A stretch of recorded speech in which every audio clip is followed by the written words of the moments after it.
Welcome to Little Talks, your weekly dose of marketing news, trends, and insights from Littlefield Agency. Grab your coffee, turn up the volume, and let's get into it.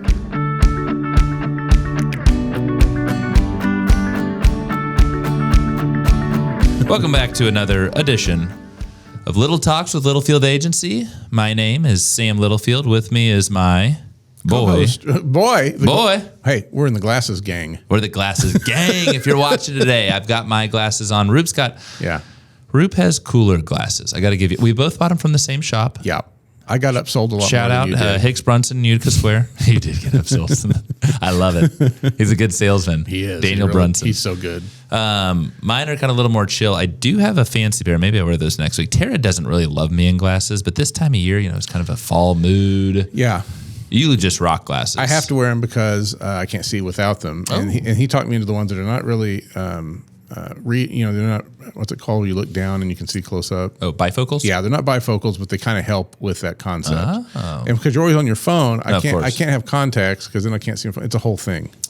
Daniel did a good job. Crazy invention called contacts. Yeah, but that's what I'm saying. With the contact, then I can't see my phone. Then I have to choose. God invented reading glasses. But you've got 2 in 1 right there, man. Yeah. I love it. I'm giving you a hard time. So we got the glasses gang this morning. It is beautiful fall day. Mm-hmm. Leaves are turning. It's like 60s. Tomorrow I think it's like the highest 50s. I've got my vest on. Vest weather, best weather. Where's your jacket? I didn't get the notification that we're supposed to wear vests today. You know Sammy's all about vests this time of year. And then, hey, we have a couple of updates, just, kind of some fun shop talk. Had a really, really nice cigar dinner last Thursday. Yes. It was crazy. So I've been doing this for 9 years. If you didn't tune in last week, it supports the students at Marquette School and their educational endowment fund. It was the 29th year. We raised a lot of money and got those numbers. I can't share them yet, but we got them literally this morning. But this year, we wrapped the event around 8:30. Then people stayed till 9:30 to 10, have some cocktails, head out, do whatever. Around 8:40, it just lightning lit up that sky right above our tent. We had to get everyone out. Now, the nice thing is the event, the raffles, everything had been completed, so people are just hanging out. But we got very, very lucky because Friday and Saturday we got, I think, about 4 inches of rain. You thought it was going to be raining during the event. I was freaking out. So anyway, thank you to the guy above because we would have lost some money if that happened. We are hiring a digital media buyer. This is news as of today. We are ramping up significantly in the media and analytics space. So Chris is super excited. I think Tom might be more excited. Tom is our digital media buyer. He is pretty busy, and so we're hiring there. If you know of anyone, please let us know. Digital media buyer, have to be here in Tulsa though. Very, very important as we collaborate as an agency. We have Halloween on Friday. Golly, November's on Saturday. What? Yeah. What? Yeah, that's a lot. This is insane. I was told. We do office group Halloween stuff. I'm not going to share it. Okay. What? This is my favorite one I've ever done. Oh, is it you and Jason? No. It's who all's involved in it? Sarah, Claude, Kenny. Oh my God. Tom, Taylor. Oh my God. Beth. Almost everybody. Wow. What a group. It's my favorite one. Okay. That I've had to do. Yeah. Okay. Well, that's big time. That is big news. And then the last one is, we'll open this up to debate. Drop us a comment on LinkedIn, Instagram, shoot us a message. Daylight savings time. Oh, boy. Oh, yeah. I'm not a fan. I would like to eliminate daylight savings time year round. Arizona did it. They're crushing it. Yeah. I used to be a fan because I like the idea of an extra hour of sleep. And then, And then you have children and that doesn't happen. Right. Actually wake up at the crack ass of dawn. I sleep in anyhow. Now I'm getting to where I don't like the dark. When I leave the office and it's dark at 5 o'clock, I don't like that. No, it sucks. So we got to do something. Yeah, we got to do something. Anyway, Claude, thoughts? Yeah, I don't know. I feel like, and this is just me being selfish, the sun usually wakes me up in the morning. Okay. And I've been waking up later because the sun doesn't wake up till like 7:30. It's ridiculous. Yeah. So you are pro daylight savings. But I don't know though, because I also don't like that it's going to get dark at 4:30. Yeah. So you're on kind of you're in a pickle here. I am in such a pickle. Trent and I talked about this. Trent and I are on the same team here. Yeah, I think I've joined the team now. Okay. So we got 3 votes. We got a potential 4th over here. Yeah. Probably. Just got to make some moves. It starts getting dark at 5. Yeah, I really used to enjoy it, and then my kids will, especially falling back. Right, you gain that extra hour of sleep, but what was usually, my kids wake up around 6:30 a.m. is now 5:30 a.m. And Sammy has a wedding Saturday night. Oh yeah.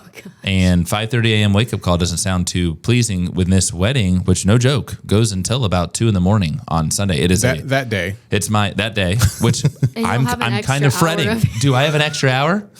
Because then it's 3 a.m. Because it'll be like, oh my gosh, I'm stressing out. No, I'm not stressing out. It's my best friend in the whole entire world. He never listens to this podcast. His name is Price Atkins. Shout out to Price. He's marrying the love of his life. Her name is Deepa Puwar. We have this incredible Indian ceremony. Friday, Saturday. It's all day. It's all night. It's going to be amazing. Is your dance Saturday? Friday and Saturday. You got 2 days of performances? Yeah.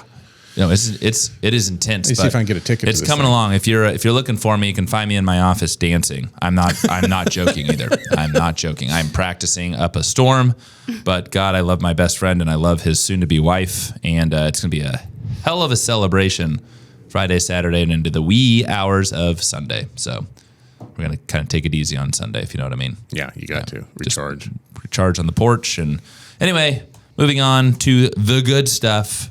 The digital trends, what you guys are here for as we pave our way, our last podcast of October. And Roop is going to do some heavy lifting. So, Mr. Senor Roop, take it away. There's my bell. God. I was waiting on the bell. So, we teased this a little bit last week. Google, Yes. I'm sure everyone out there reads Search Engine Land Journal. I think that's the name of it. If you don't, it's a great publication, online publication. They are really on top of all things SEO and now AEO, GEO. And they had an article where they had was quoting someone from Google who, we've talked about SEO before as a discipline and as a formula. What goes into making good SEO? And sometimes we have to guess, and sometimes Google just tells us, do this, don't do that. Thank you, Google. Yeah. So something similar happened here with the AEO and GEO, the AI side of SEO. And Google said some things that reframed how some of us are thinking about AI and SEO. Not to say the things we've already said and talked about aren't wrong. They actually are still right, but like it balances things out a little bit. So I want to talk about that. And then I want to talk about, if we have time, ChatGPT's Atlas browser that came out last week, which I do believe, and I'm not alone, Jay Schwedelson thinks so too. Oh, boy. I think this could be a bit of a game changer for how the internet is consumed. It's pretty, boy, that's a teaser, my friend. Yeah, it's a big one. So, we might talk about this small but large topic. Right. Keep us on our toes. So I just want to dip into that a little bit. So anyhow. Here's what I like how you open this. I'm going to read this from the script. Okay. Google has revealed that traditional SEO is still the bedrock of good AEO and GEO. Yeah. And how you show up in their AI answer engine. The question is that are AEO and GEO new strategies, or are they an evolution of standard and traditional SEO? The short answer is that it's an evolution. Okay, that's what my gut said. So that's what our gut said too. So what the Google guy said was that, basic SEO strategies still apply. And in particular for AEO, for answer engine, for the the answers that show up at the top of search results on Google right now, they said how a query works, and this kind of made me think about it a little bit differently. When you ask an answer engine something like, how does AI impact B2B marketing, right? It doesn't go look for one article that has the best overall content to answer that question. It does what's called a fan out. And it breaks that query into sub-questions, 5, 10, 20, whatever it needs to. And it fans out and does that many individual searches to get back results. And when you say a fan out, like you think of a fan, right? Yeah. So just throwing this stuff out there. Think of literally. You're talking about loop marketing. You're talking about fan outs. I got a lot of new words this year. I know. It's okay. Think about if you had 20 browsers open and you asked the same question 20 different ways. I like that. Okay, so that's what it's doing. It's kind of it's a search on steroids.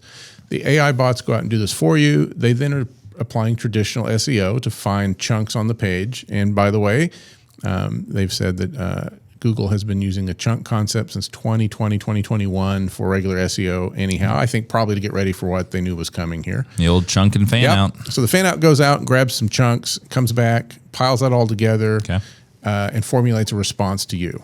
the end user. And so when you think about how that process works, and that really it's just AI doing search on your behalf at scale. SEO, traditional SEO, is important because that's what's being applied there. So, like in my example, how does AI impact B2B marketing? Instead of just asking that one question, coming back with a single article that kind of informed it, or pages and pages of articles in search results, it would maybe make sub-questions like how AI improves lead scoring and segmentation, how predictive analytics helps in campaign targeting, what AI tools marketers are adopting most, how generative AI changes content workflows, and what ethical or data challenges come with AI adaptation. Now, that it's not what we asked. We just asked the general, how does it impact marketing? Yeah, for sure. Well, what things do impact, these are the questions you would ask to get deeper into that concept and come back with a really detailed answer. So that's an interesting way to think about it. The system then goes out and looks for the best credible chunks of content, which we've talked about chunking before. And then, let's define credible here. I think that's an important note. What makes it? Because what is, and we talk about trust and verify all the time, right? Trust but verify. So a credible chunk is, how does your content become a credible chunk? You have an authority about what you're saying. You're an expert in said field. Yeah, so you're constantly cited or referenced or linked to by other resources. Cool. Okay. is an easy way to think about credibility. I think news organizations and some higher level, higher traffic sites like for sports, your ESPNs, things like that would be considered highly credible. If you're in a niche, did I do it right? Hey, I've been practicing. If you're in a niche market and you have a long tail on that content topic, you might be an authority. Like maybe you only specialize in this one specific part of a big piece of machinery, and two other people make that part. Yep. You have a pretty easy way to be authority of course. on that one part, right? It's like you have an ability to become a credible chunk. So anyhow, the thing that they said that was new that most people aren't doing that they need to, the things we've been talking about too, and that's your markup and your structure. Do you have a good and markup and structure on the back end in particular? Yeah, you have schema markup on your site so we can better understand your content. We're throwing crazy jargon and lingo at you today, but he is right. Schema markup especially. Yeah, it is technical. A developer is involved. We're doing it for all of our clients right now. We're doing it for ourselves. It's something. If you have questions, seriously, talk to us about it. Yeah, we'll talk to you about it. So you want your H1s, your H2s, which is just good SEO. Yep. We've talked about that. Standard practices. Standard practice. You want your question and your response, if in the form of your chunk, to be fairly tight, which is why FAQs are great and too long didn't reads are great. They're naturally formatted that way. So a lot of the stuff that people need to do are things they probably should have been doing anyhow, but now it's really important if you want to show up in AI search results. Love it, love it, love it. How can one go about, just in the sense of, and because I'm not plugging this to say, hey, call an agency, right? But it's like, but what can a team do? Because there's a lot of clients that we work with, prospective clients out there in the universe that do a really nice job from a content perspective as we think about this foundational SEO. Yeah. And then what process do they put in place for all these new things that are rolling out? Because they've got the content, they've got the foundation built. Yeah. But we got to keep evolving. There's two things I think, and I've in the last month or two had the honor of reviewing a few different clients' content and prospective clients' content. And I love that perspective. Oh, thank you. I like doing it. It's fun. Yeah. So I've been really pretty surprised and delighted. Can I say delighted? Yes, delighted? Absolutely. Oh my goodness. Getting me excited over here. To see these most recent prospects and clients we've been looking at and our own clients do a good job of, they create content. Yep. So a lot of times you go to visit a site and there's no blog page, there's no about us, there's no FAQs. Or the blog page is there and hadn't been updated in 9 months. No news, there's no press rooms, no news, no articles, no nothing. It's just like, here's our products, buy them. But I'm starting to see more and more content. So content marketing is winning. Love it. Which is great. But is it structured in a way that is informed on what your users are asking and they want to find and see in search results on Google and Yahoo and Bing and ChatGPT and Gemini and all these other places that your content is being devoured? Mm-hmm. Sometimes yes, sometimes no. So content strategy may tweak a little bit. Even if you're creating content, is it hitting the mark, I would say. And we have ways of looking at that and proving it. It's not just like, hey, Roop thinks this. Like we have a process that says, well, this is actually what's happening and this is what your competitors are doing and here's where your opportunity lies. Awesome. So talk to us about new forms of measurement within this, in the eyes of LLMs. Yeah. One last thing on the other thing that no one's really doing right, just to book in that. No, please. So the creating content, even if it's on strategy or hitting the mark, most people are not doing that schema markup or that kind of structure around it. So you'd ask, well, like, what would they need to do? If you're doing everything else right, you can kind of think about a mini, I don't want to call it a web design, but you built a website, went through that process at one point. You almost need to have a moment where you go through and apply some code changes and some updates in the same way you built your site to just your blog or your news section. So you really, in your products, like maybe the whole site, but like it's not rebuilding it. It's just applying some code in the back end. So you need to prepare for some, like, I'd call it heavy maintenance on it maybe. Yeah, fair enough. I like the way you put that. Now, what was the other question? Oh, how do we measure this stuff? Measure. Yeah.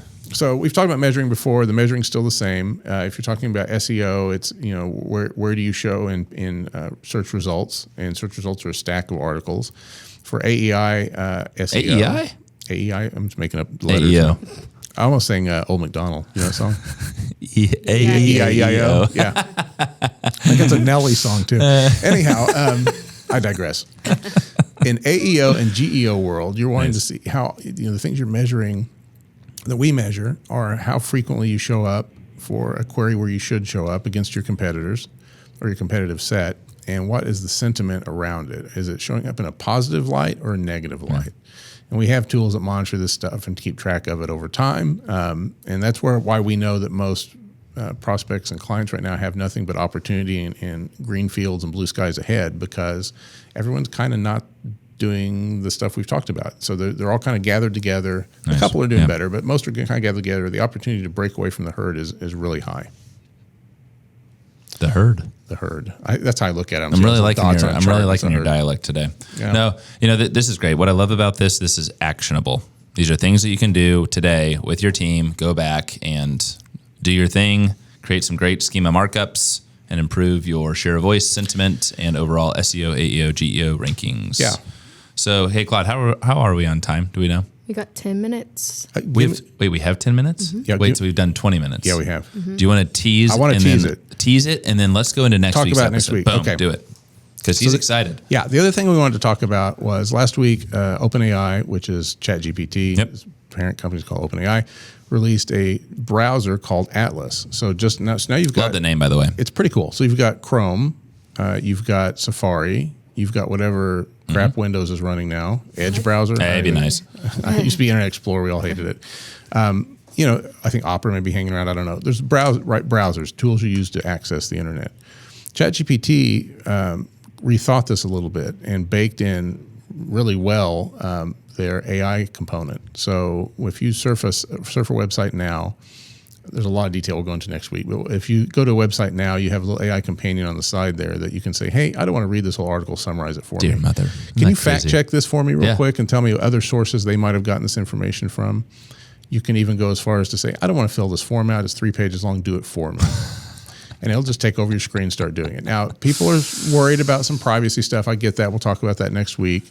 But ultimately, those things will either fade away or be resolved, and this will become the new internet. And I really believe that. Chrome is already baked in. Google's already baked into Chrome a Gemini option, but it doesn't quite go as far as ChatGPT does.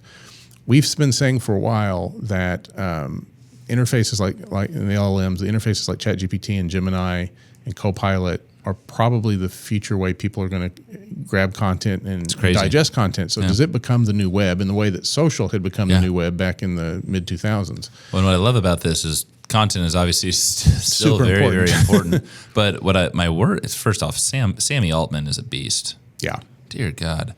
What I worry about, though, is like our brains. Like, we're not even... We don't need them anymore. We don't need brains. I say that facetiously, but I'm kind of being serious. And we'll talk about this deeper next week, but I wanted to kind of end it with this because we just spent a lot of time talking about Google, what Google said about AI search.